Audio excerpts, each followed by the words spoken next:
আধারের যাত্রী। সন্ধ্যার কাছাকাছি যেতেই আকাশে জল জল করা 7টি শুকতারা বসে আছে সুখের অপেক্ষায়।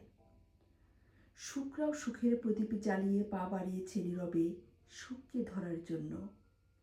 সঙ্গে নিয়েছে সাজের আকাশে রূপলি চাঁদকেও। আলো আধারের যাত্রী ওরা। ঘরের চালে বসে ডাকছে লক্ষ্মী পেঁচা। এখানেও যেন সুখেরা নীরবতার জাল বুনে যাচ্ছে। সামনের দিনগুলো অনেক অনেক ভালো হবে সেই আশায়। ঝিরিঝিরি বৃষ্টির শব্দটা খারাপ লাগছে না কানে। বৃষ্টির জলে ঘন সবুজ অরণ্যের সবুজ পাতার ডালগুলো মাটির দিকে নুয়ে পড়ে জানান দিয়ে যাচ্ছে সুন্দর ভবিষ্যৎবাণীর আশার কথা। জোরালো আওয়াজে ডাকছে সুখের নিশানার খোঁজে ঝিঝি পোকার দলেরা। দূরের আকাশে সীমানা ঘেঁষে জেগে থাকা তারারাও পথের পথিক হয়ে অপেক্ষা করছে কখন আসবে সুখের প্রদীপ জ্বালিয়ে সুখের শাড়ি। বেশ খানিকটা হিমেল হাওয়ার ঢেউ বইছে, তবে নদীর জলে নেই কোনো আগাম গল্পের আবির্ভাব।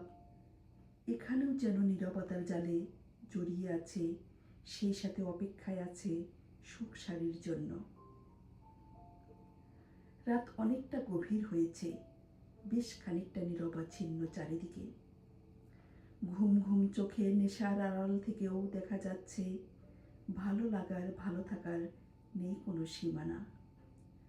প্রাচীর ডিঙ্গিয়েও আসছে গহীন মনের বাসভূমি থেকে হিম শীতল তন্দ্রাহারা রাতে জড়ো হওয়া সুখের অফুরন্ত রূপ যৌবন। শান্ত মনে সঞ্চারিত হওয়া সুখের অফুরন্ত রূপ যৌবনের মুখখানি লুকিয়ে উকি দিয়ে যাচ্ছে ভালোবাসার টানে।